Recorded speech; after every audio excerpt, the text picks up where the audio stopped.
time check is 1:05 p.m. today, a beautiful Thursday afternoon here in the city of Lagos.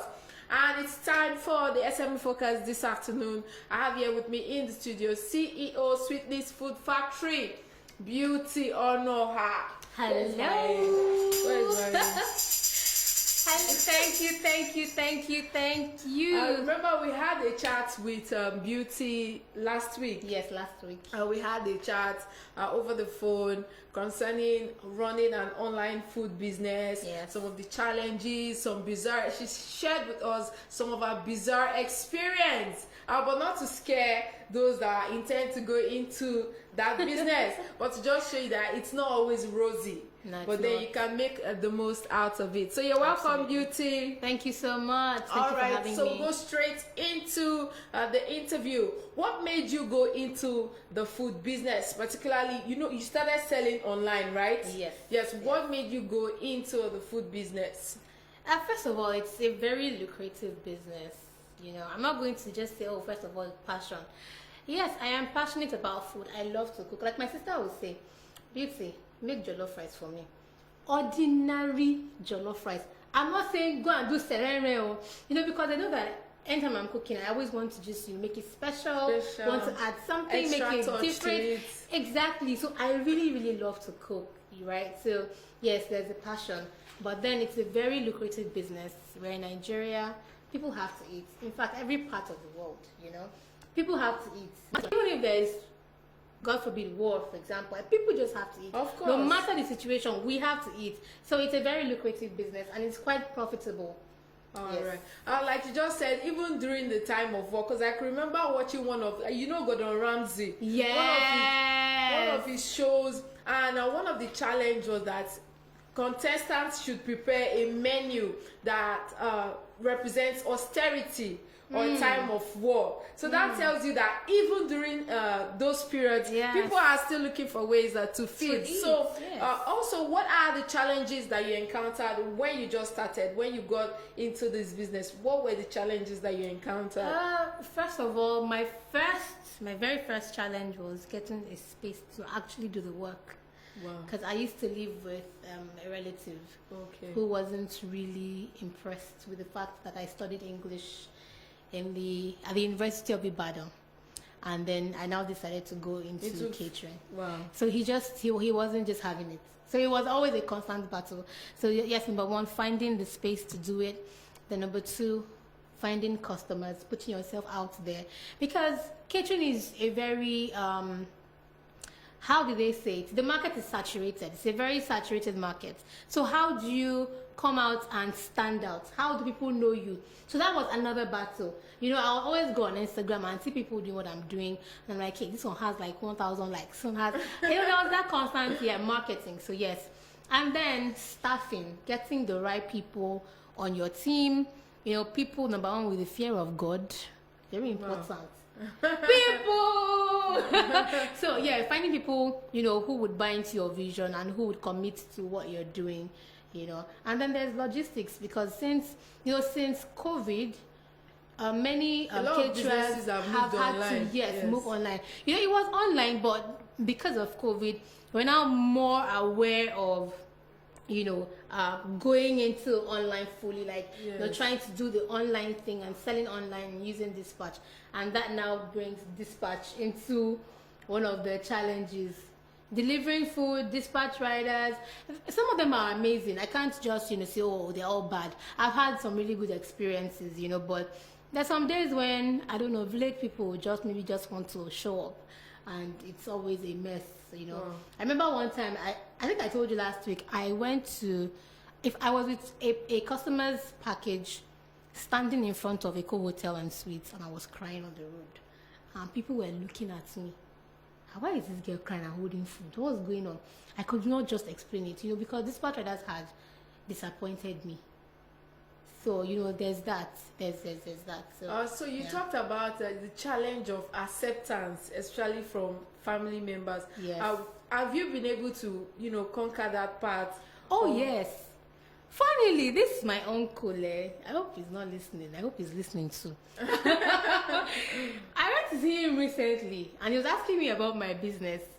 And I showed him, stuff like I'm still, doing it, and they're like, so you English graduate, you're still cooking, eh? Wow. And I'm like, yes, it's a lucrative business. Yes. Yeah, it is. And the fact that, I don't know, the feedback I've been getting recently, it's just so beautiful that I can't even stop. Even the times when I want to give up and I feel so tired, when I think about the feedback, I'm like, you know what, just keep going. So people are beginning to accept it. My sister too. My sister has been supportive from day one. She was even the one who told, because I first started selling smoothies before I moved into full-time catering. And that time I told her, you know what, I'll go to the bank, I'll make smoothies and pour inside Dragolis bottle and then take cups and give to them. And she was like, don't do that. That is very tacky. So she was the very first packaging consultant. Oh, okay. She was like, no, why don't you do it this way? Get bottles and seal them. And then my cousin's wife, my cousin is late now, so his wife, Auntie Antonia, now told me, you can go to Ojota and go and buy bottles. You'll cork the bottles sealed. Like, oh, okay, nice. And then I used to work at a printing company, Boas Limited, and I used to see how they print things for people. And I talked to the graphics guy, like, see, I'm starting a food business, so I want to, have a logo, have a this. And I remember Mr. Aki, now talking about it, I'm not remembering all the food that were so good to me. So Mr. Aki came up with my very first logo, designed it, helped me, put like very nice, beautiful design. And that was how, we started moving it. And so people now, everybody in my family has accepted that Beauty is a food business owner, and they're so proud of me. Like when I send them pictures of what I'm doing, even my family members that are not in Nigeria, when I post my food on the group, I'm like, Beauty, well done, this is so beautiful, your food boxes, your food trays, I'm really proud of you. And I'm like, yeah. All right. Most food business owners, when they want to go into the business, they pick an aspect that they want to focus on. Oh, yes. So how were you able to, decide which aspect you want to focus on? Like what type of food that you want to sell? Yes. The niche. Yes. So that's the thing. When I started, like I said, I started making smoothies first of all. Smoothies and breakfast, and I'll take to banks. I was doing my PPA then. I was serving then. So I used to take, And then later on, one of the ladies I used to send breakfast to at FCMB then used to tell me, do you know that you are doing a really good thing here? Like, this is a business. You can actually grow it and, become a full-time caterer. I never thought about it because I was like, food? Let me just be doing smoothies. But later on, people started asking me, can you make jollof rice? Can you do this one? Can you? I'm like, okay, let me give it a try. So one thing I did was never say no. Okay. Like I never used to reject orders, except that I had literally no experience or no knowledge. Well, thank God for YouTube, but there's some kinds of orders that I'll actually say, okay, no, I can't do this one. But I was always willing to take on new challenges, and that was what really helped me. So when I now decided to finally go into food, so people are like, Beauty, for you to stand out, you need to first of all have a niche. Yes. And really, I would advise anybody going into food business to do that. Like, you can as the amala person, right? Let people know you for that amala. Then now start, telling them, okay, I do this, I do that. I didn't do it that because I wanted to do it all. So it was a constant struggle. And then I was like, what name? So because of that niche thing, I didn't know what to call my food business. Okay. I didn't know what to call it. So after going back and forth, it was Sweetly Signature. From Sweetly Signature, I asked some of my friends, they're like, no, this name sounds like a fashion business. Yes, sounds like yeah. So I was like, okay, so Chops Chow Cocktails, because I was doing cocktails at the time. Chops Chow Cocktails. I'm like, okay. Then later people were like, it's too long. I'm like, what would I use? So one day I was like, you know what? Sweetly's Food Factory. Because I don't want to limit myself and say I'm doing only one thing. A particular thing. Yeah, I don't want to. I want my niche to be that babe does it all, but does everything differently. Okay. So I didn't want to choose and say, okay, no, it's only rice we are doing, it's only soup we're doing, no. And guess what? I'm so glad I made that decision, because now people call me for basically any kind of food, and food trays now, grills now. People are like, these small chops. So yes, I'm glad I chose Food Factory and decided to do it all, because it is very possible. And then because it's also a way to, make some extra income.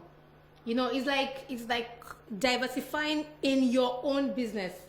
So now we do things like food boxes, food trays. In fact, that one's even selling more than soaps now. Yeah, I see those food trays everywhere. Very beautiful these days. And so, with regards to patronage, how were you able to get people to patronize you? Were there specific things that you had to do to, you know, get people to notice you, to patronize you? Because I always say on this segment that the final call of action is to ask people to patronize you. After you've made that long post on Instagram, the last call of action is to DM to order or send in your order through WhatsApp. So how were you able to get people to patronize your business?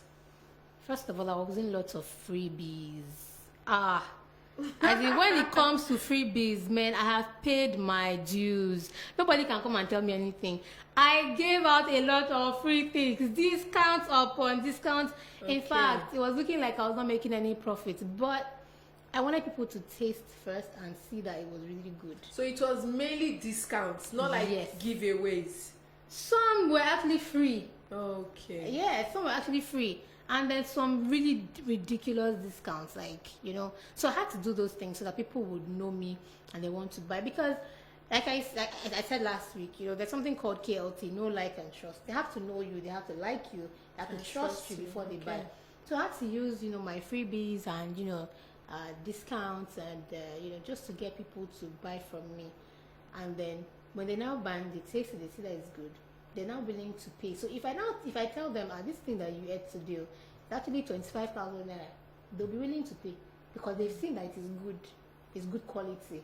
So yeah, that was how I actually got people to know me. And then, you know, I asked people to also help me share, you know, ask my friends to do publicity for me as well. I remember one of my friends, Onoza, Grace, she has a YouTube channel. That time I'll tell her, please just, you know, mention me, you know. So she always, you know, post, and then her office blog. So yeah, I won't say it has been just my effort alone, but the effort of friends and family around me. Collaborative efforts. Yeah, and referrals, giving me referrals here and there. And funnily, I've gotten most of my big jobs via referrals. Wow, that's really nice. Yeah. So you talked about know, like, and trust. Yes. You know, with the online business space, there is a very huge issue with regards to trust, because then you're transacting your business with someone that you've not seen, you don't know where they are, yes. You don't know if they are legit or not. Has there been any instance where someone has expressed the lack of trust concerning transacting business with you just because you're mostly online? Recently, no, but when I started, yes. Like, hope you not send us something that is not good, hope it's not audio food, hope it's not. And then, because so what I did in the beginning was payment on delivery. Okay. So I used that one to, you know, calm people down. Like, don't worry, we'll bring the food to you, then you pay us there. But would you advise someone that is just starting out to do it that? Not now. Okay. I'm saying when I started, then things are a bit different now. Yeah. So that time I could do that. Okay, don't worry. Like I said, I used to go to the offices to go and sell the food. You know. So for online people, I had to say, okay, you can pay on delivery. But as time went on, even those that don't know me, I'll let them know it's not pay on delivery. You have to pay before, because I've had an experience where, you know, after cooking, the customer now said they're no longer. No, I don't want to recount that experience. It was really, really terrible. Waste of money, time, energy. So now it is pay before delivery. Yeah. But then, when you're on social media, you have to show up for people to know you and trust you. You can't have an Instagram account and not want to come and show your face. People have to know you, and then you have to post feedback for them to trust you. Post things that people can relate with, like maybe you're going to the market. You make videos. Oh, I'm at the market. Or see fresh tomatoes. And that's how I even got home. I sent her a video. I see the fresh tomatoes I'm using to cook your food. Though, better come and buy this food now. Immediately, like, I see fresh tomatoes. I'm like, yes, I use fresh stuff to cook for you. So that's how you do it. It's online. It's mostly visuals. Yeah. So you have to show up, and show up well, neatly. You know, you have to show up. Your food presentation on Instagram or Facebook, whatever platform you're using, has to be presentable, neat. So people know that, okay, this person is a tidy person, considers hygiene very highly, you know. Yes, like I said earlier, posting feedback, showing up, can come and dance for your customers. You know, just do things for people to know that, okay, you are a very relatable person and we can trust you.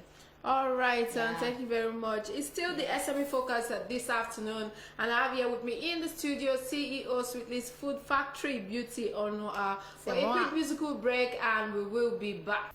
Back is still the BSR Afternoon Business Show and the SME Focus this afternoon, and I have here with me in the studio CEO SWITLY Food Factory, Beauty Onuoha. Hello. If you just joined us, you haven't missed much though, even though we've discussed a lot of things. Yes, quite a few things, and some useful information have been shared as well. So the interview continues.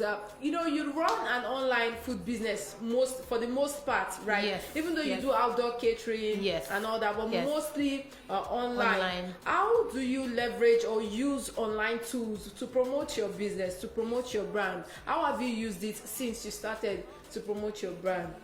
Okay, so for promotions, I use Facebook and Instagram ads. Okay. Yes, so they're very wonderful tools. If I must say, because you know you can, if there's a way you can use ads, you know, such that people in your location will find you. Even people outside your location can find you. Also, there are things like hashtags. So when you post Facebook, Instagram, Twitter, always use your hashtags, you know. So yes, you have to go and learn these things. All these things that I'm saying. So yes, you have to, you know, pay to gain knowledge about these things. And then you can also go online to learn about them, you know, for free. So yes, Facebook ads, we have Google ads, but I haven't used Google ads yet, but I'm going to do that as well. Google ads it's quite nice. Yes. And it really helps. Yes, it does. I can tell you that for sure. Google it really ads helps. Yeah. And then like I said, SEO. Like SEO writing, optimization. Yeah, so using certain kinds of keywords to make sure that you are found.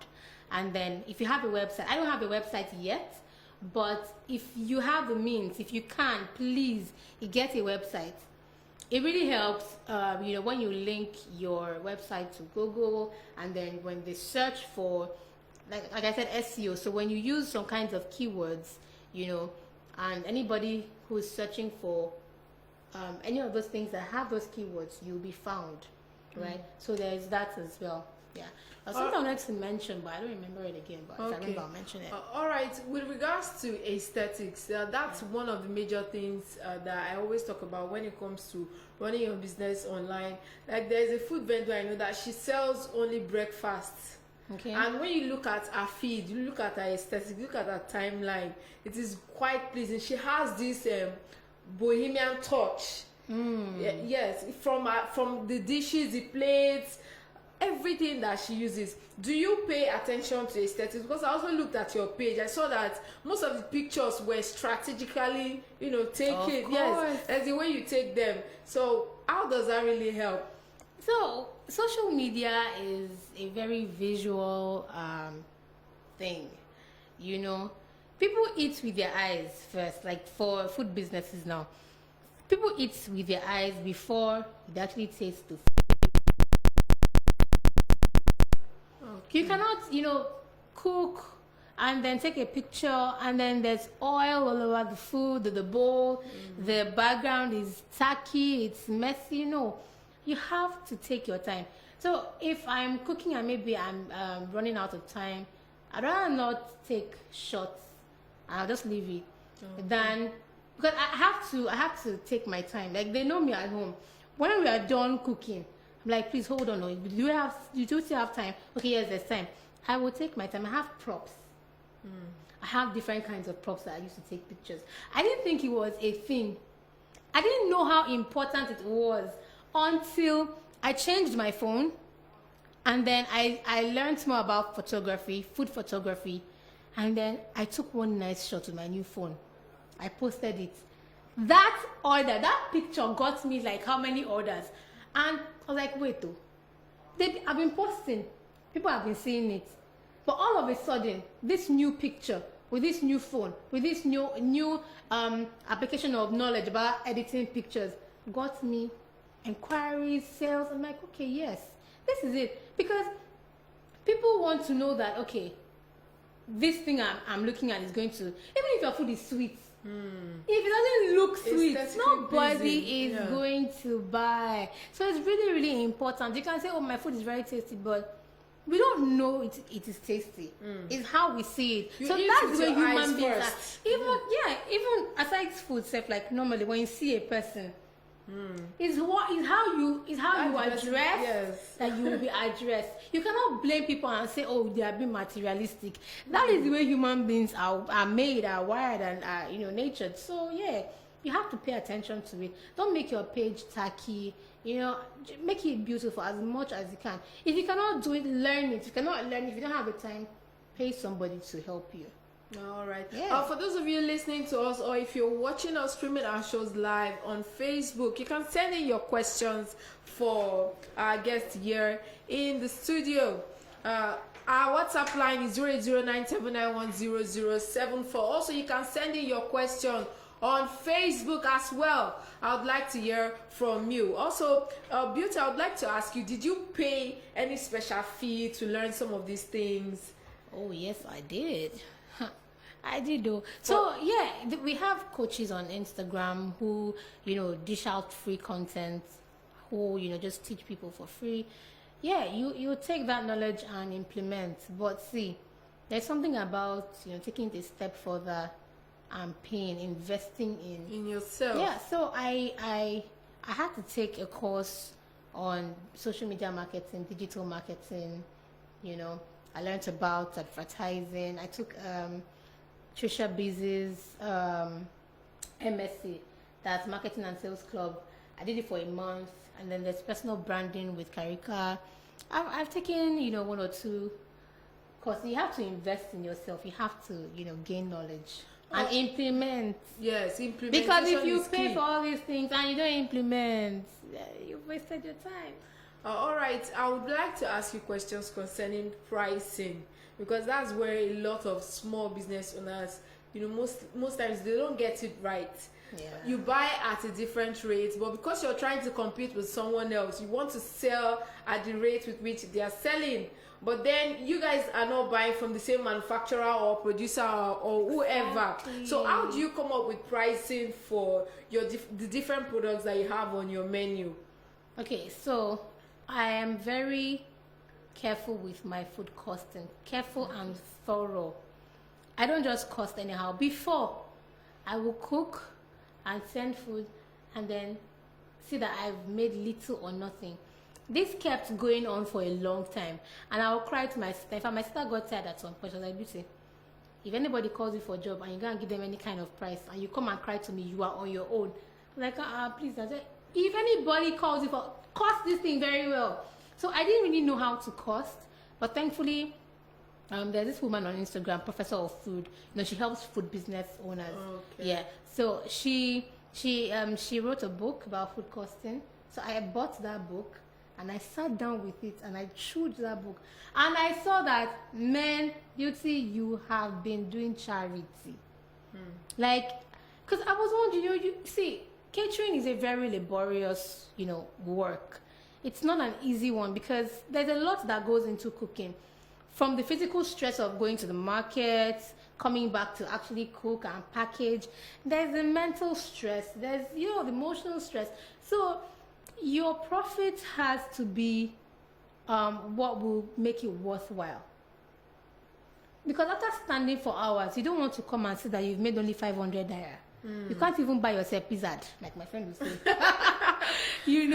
So you have to make sure that you are making profit, and then you cost in such a way that you are making something, but then you are not chasing customers away. Now that brings me to knowing your customers, knowing your audience. You have to know the people that you want to sell to. Before, I used to do, I'm selling to everybody, I'm everybody's a food vendor, I can do for you. I realized that no, I can't be for everybody. Yes. So I had to calm down, and I made a lot of mistakes starting the business, of course. Of course. I didn't go to anybody for guide, for guidance rather.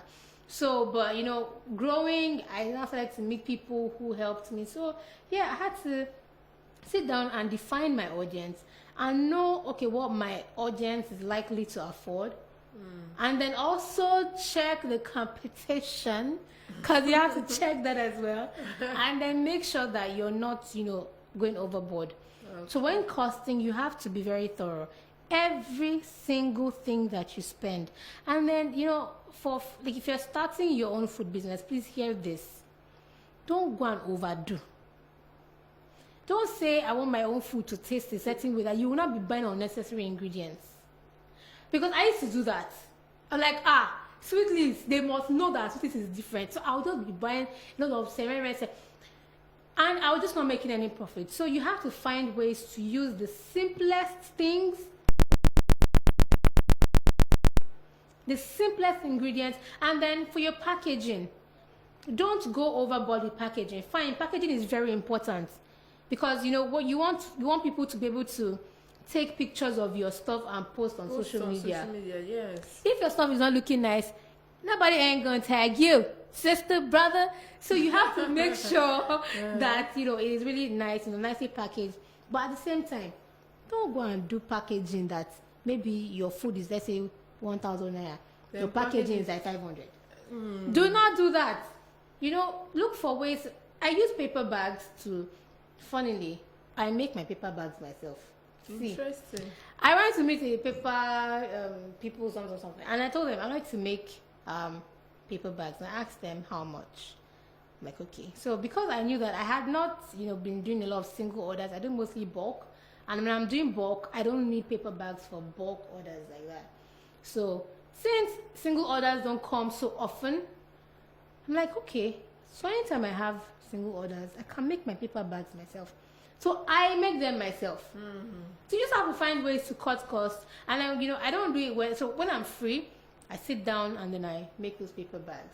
So yeah, you have to know how to cost effectively and find where to get things cheap, but buying clean things but at affordable rates. So also as an SME, when you go into business, you might have passion for that business, but you may not be good with accounting and finances. Were there special things that you had to do in order to be able to account for your business appropriately, so you don't run at a loss? Yes. Or did you take courses? Yes. So Accounting Hub.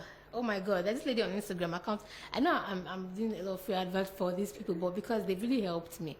So Accounting Hub, this woman teaches you how to, do basic accounting for your business.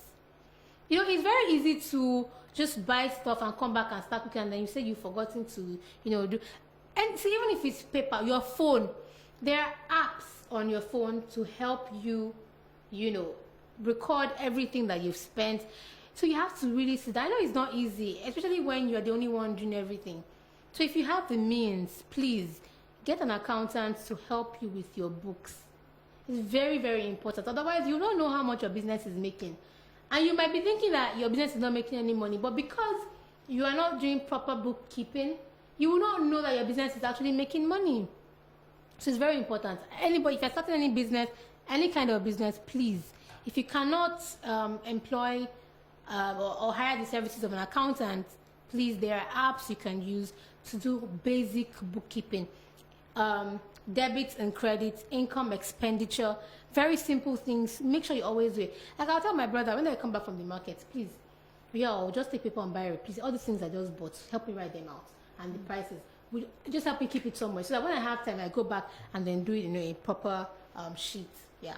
All right, we'll go back to posting online. Okay. And one of the things that most online business owners struggle with is gaining visibility. And sometimes most of them mistake likes for engagement. So how was it for you during the early stages of your business? Were you worried that you are not getting visibility? And are there strategic times that you post? Are there strategic times that you post, and has that really helped your page to grow or your business to grow? Yeah, so when I started, of course, I was very concerned about the likes, the engagements, So what did I even do? Okay, so I joined one class where they're talking about buying followers or getting people to follow you, something like that. I can't really remember.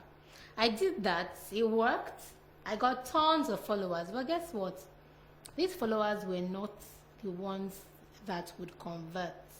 Like, they will not buy. So, in fact, they will not even engage with you.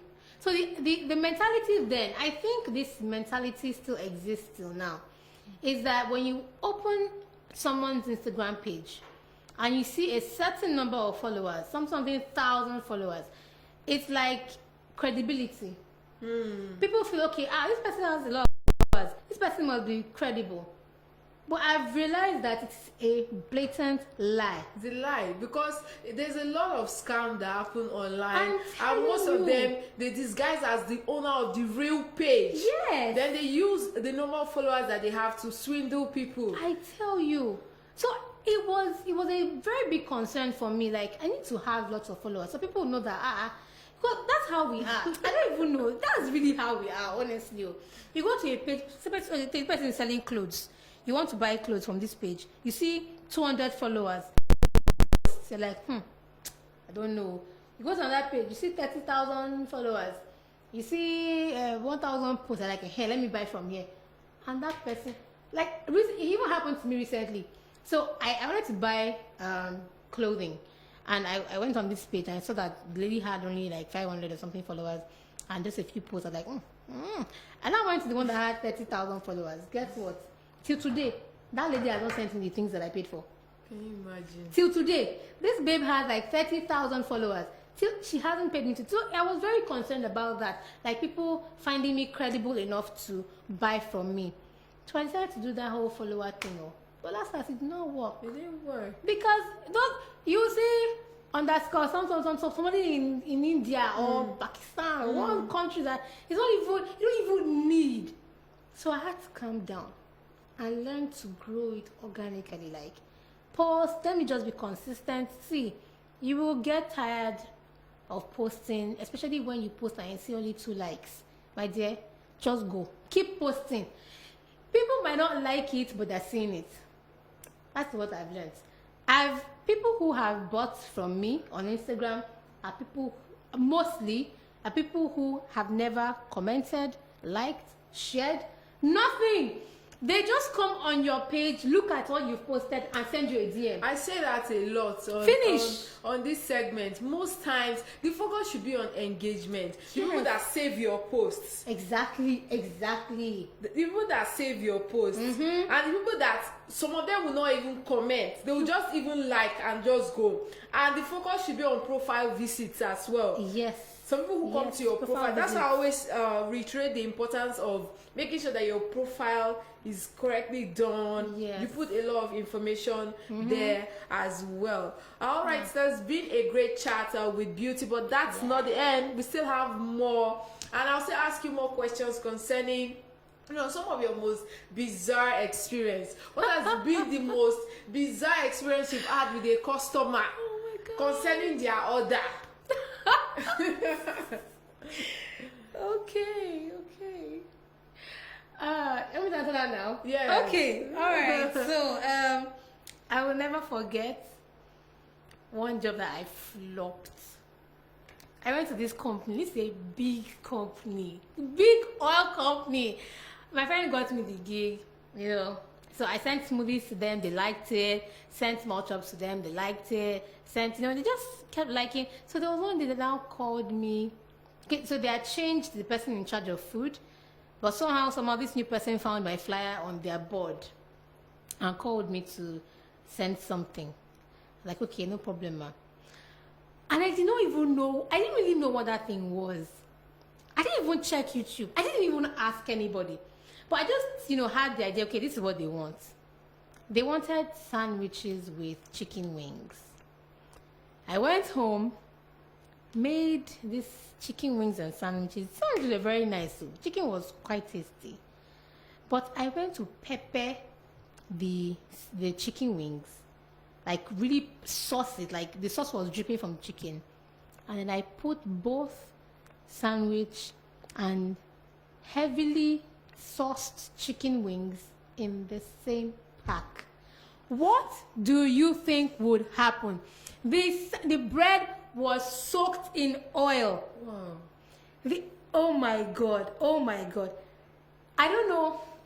So because when I was packing it, I didn't see the oil, dripping and tilting and touching the bread. So I thought it was okay until the lady called me after delivery. What did you send to us? I'm like, ma, what did you send? The chicken is nice, yes. The bread is nice, yes. But it's oily. The bread has sucked a lot of oil. And then she sent me pictures on WhatsApp. And I was like, Jesus, pity. Village people have come. It was a very terrible experience. Wow. I asked them, please, can I give you a refund? They said no. They were so angry that they even refused to take a refund. How did I sent them free food though. Wow. Yes. I cooked, made something similar, made another kind of meal, and sent to them to apologize. So please, if you don't know how to do something, ask questions. Ask your colleagues. Don't be shy. I think I was shy to ask a few people, for help that time. I think that was one of my problems. I was shy to ask for help. I didn't want to really ask. That time I just felt that business was all about competition. So maybe this person will take my customer. So I was so childish. I didn't know anything. But I've learned my lesson. I cannot forget that. So now I take my packaging and everything so seriously. See, anything that is leaving my kitchen must be excellent. I'm not saying perfect, but I'm saying excellent. Please, that experience, please.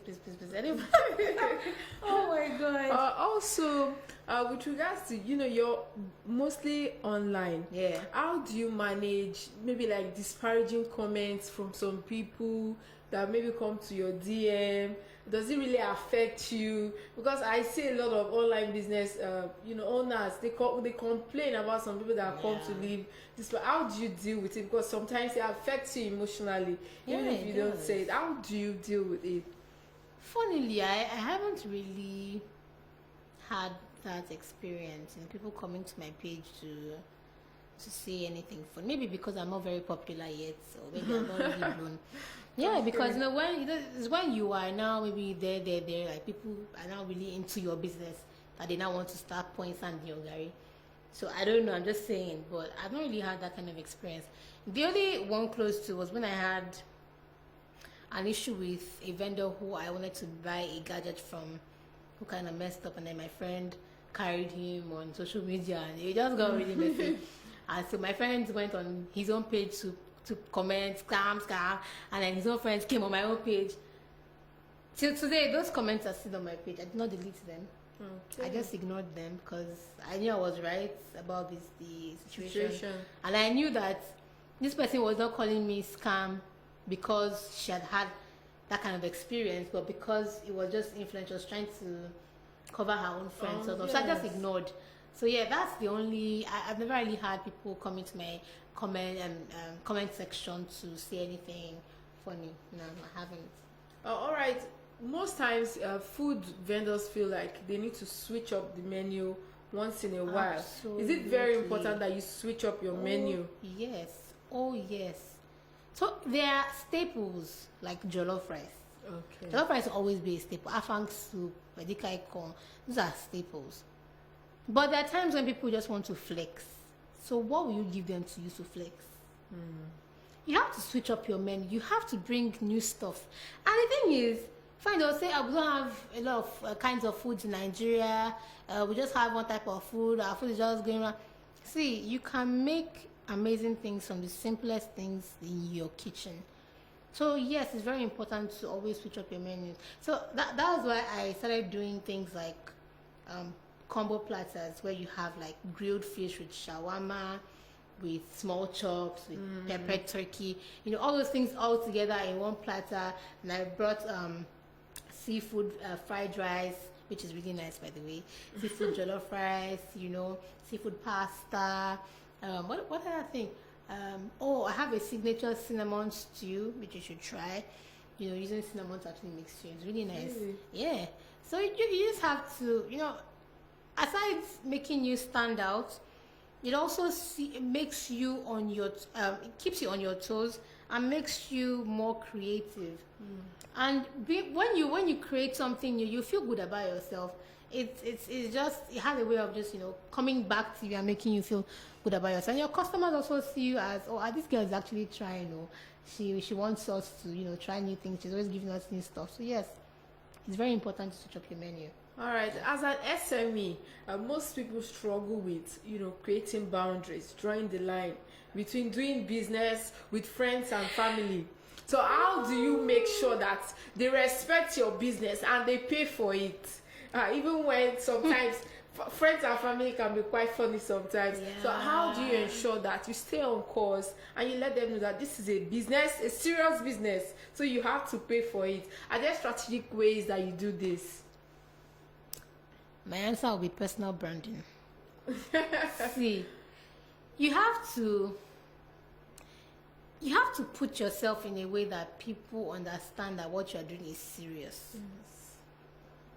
If you appear as not serious about what you do, then other people will take it as not serious. So I think I have been able to build my brand to an extent that people know that Beauty is serious about this, her business. So, but it doesn't mean that as friend, family, I would not give you a discount. Okay. I do give discounts, you know, sometimes, especially when you've bought, you know, from me before, or maybe you post my stuff, or just for the sake of being, you know, a friend. I could give you discounts, but what I don't like is when you just come to me and the first thing you're asking for is a ridiculous discount. I don't like it too. And I'll let you know. So yeah, so being expressive too helps. Being expressive in a polite way. Yes, you know, letting them know, come on, don't do that now. You know, and then funny. Okay, so you can even make it sound a bit funny. Are you trying to make me go broke? You don't send me back to the village. You know, you have to make them understand that no, this is serious work, and you know, I need to. You can't go to the bank and tell your friend to dash you money. Yes, your friend who is a banker. You go to the bank and say, babe, maybe you're working, but come and dash me money now. When does it get fired? No. So you have to make them understand that it's a serious thing, and yes, they should, you know, pay you.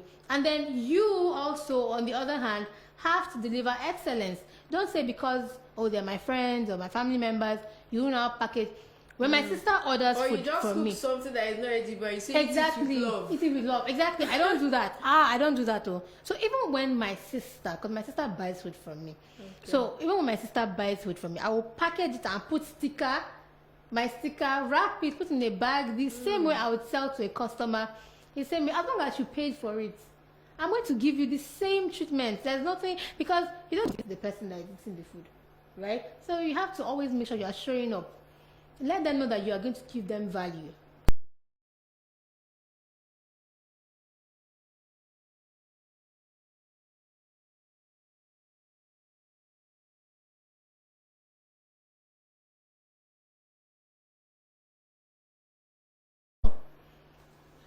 Funnily, catering, food business well, how do I say this? It does require capital. At the same time, you can start with whatever you have. How did I start? I went to market to buy fruits. How much were the fruits that I bought that day? And then there was a blender in the house. And I made my smoothie. Like I went to go and sell. So the thing is, you know, if you're going to start maybe like making food bowls and all of that, you don't need so much. With 5K, you can actually start it. Because if someone tells you now, can you make me a bowl of soup? Food business is one where the profit is instant. Okay. It's an instant profit kind of business. So you will calculate how much you're going to spend. Okay, so this 3-liter bowl of soup now, I'm going to spend 3,000 naira to make it. Let me tell the customer 5,000. And you've not started the business yet, though. So just tell the person, maybe your friend, okay, so the soup is 5K. Oh, you send the 5K to my account, I'll make the soup for you. The person sends you the 5K. You've used 3K to go and make the soup. You are keeping 2K as a profit. So you get another one. You keep. So that's the thing. You have to delay gratification if you want to grow your business. Okay. The little profit you're getting, you can now use it to acquire. So if you're going into full-time outdoor catering, now that is where you really need money. And a lot of gadgets. Yes, outdoor kitchen, chafing dishes, presentation, because every day new stuff comes out. You want to make sure that you are at top of your game. You want That's to the make truth. sure. Every day you just go on Instagram, you see blogger with a telling new you. juicer, a grill toaster, and you would want to buy it as well. But then you don't kill yourself because you want to buy gadgets. So the most important thing is getting the job done, getting the things that you can use to get that job done. Then with time you can grow and start buying other things. How many things did I have when I started? It was later on I started saving up to buy one or two things, buying a bigger blender, industrial blenders, buying industrial gas, industrial things basically. So yeah. All right. Also, conducting the food business can get frustrating sometimes. I know, because picky eaters like myself, I pick and choose, and I'll dissect food when you deliver it to me. So how do you stay motivated? And when challenges come up, how do you stay motivated? You keep going, because this is your baby, this is your business. What are things that you do to stay motivated? Okay, so first of all, there's God factor. So God is the number one motivator. He's the one that's going to push you, that will encourage you through His word, to keep going. He's your backup. He's your your rock and everything. That's number one. Number two, I have a folder on my phone, an album called Feedback. So whenever I cook and people send me feedback, I take a screenshot and I just put all the screenshots in that one album. So days when I don't feel up to it, I don't feel encouraged, I go and check those feedback. Nice. I read them and I'm like, because some people, you see some of the feedback include prayers. You see customers praying for you because the food was so good and they did not waste their money and that they did not have to stress before eating.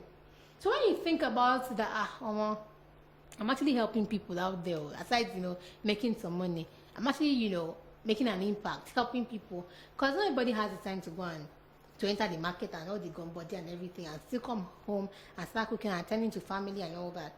So when I see feedback like that, it really, really encourages me. That's number two. And number three, you got to encourage yourself. Yeah. When you think about the bills you have to pay, you will motivate yourself to get up and get going. So that's it. All right. Thank you very much, Beauty. Also, I'd like to ask you, do you have plans for future expansion, like maybe to own a restaurant, something like that? Or my dream or my goal is not just to have a restaurant, but I would really love to have canteens in universities. That's nice. I really want to have that. I've not even started it yet, but the moment I save up enough or get funds, I'm definitely going to start in one university and then spread, because students will always eat. You always eat. That is one cash flow. I don't know if other caterers think about it, but that is like cash flow. Every day, students are eating. So yes, I really want to. Yeah, and then who knows, have branches in different parts of the world. All right, so listeners and viewers, it has been a great chat with the CEO of SWITLY Food Factory, Beauty Onuoha, and I hope you've had a great time with us. But before I let her go, I have this one last question. Okay. Why is it that when you buy a pack of small chops, it's always one spring roll and one samosa? Why? Oh my God! See this small chops thing here. I was telling somebody that thing used to, get me angry all the time. It has to be one. We cannot. It has to be one. But I don't want too much for pop. Why is it always one spring roll and one samosa? It just has to be one. If you want more, you pay for it. All right. Thank you very much, Beauty, for coming on. Thank you. The SWITLY Focus this afternoon. Yay! Thank you so much for having me. I had a great time chatting with you. Thank you. The afternoon business show continues. A quick musical break, and I'll be back for our literary picks for the week. I have a segment where I always share with people books that they should read as we, Nice. you know, going into the weekend. And most Nice. times I try to share African authors and Nigerian authors as well. Yes, as the English student that I am. Oh yes. Professor Next Fash should be very proud of you. is Girly by Peruzi, and the BSR Afternoon Business Show continues right after.